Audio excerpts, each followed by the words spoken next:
पुढली breaking news पाहूयात। रामाने सरकारला आरक्षण देण्याची सद्बुद्धी द्यावी, मनोज जरांगे यांनी असं म्हटलंय। आरक्षणासाठी रामाला साकडं घातलं गेलंय, मराठा समाजाला आरक्षण मिळवून देणं हा संकल्प केलाय असं त्यांनी म्हटलंय।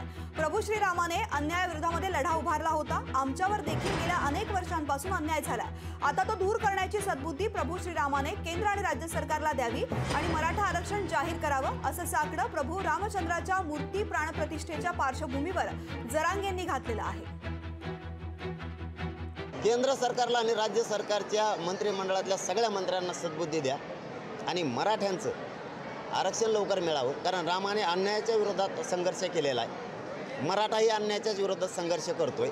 मग जर ही एवढी मोठी पायी रॅली जर मुंबईला करोडोच्या संख्येनं जाणार असली तर आम्ही अन्यायाच्या विरोधात लढतोय।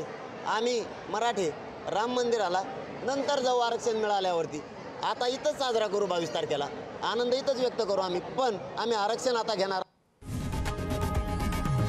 लोकशाही मराठी ऐका, पहा, जागरूक रहा।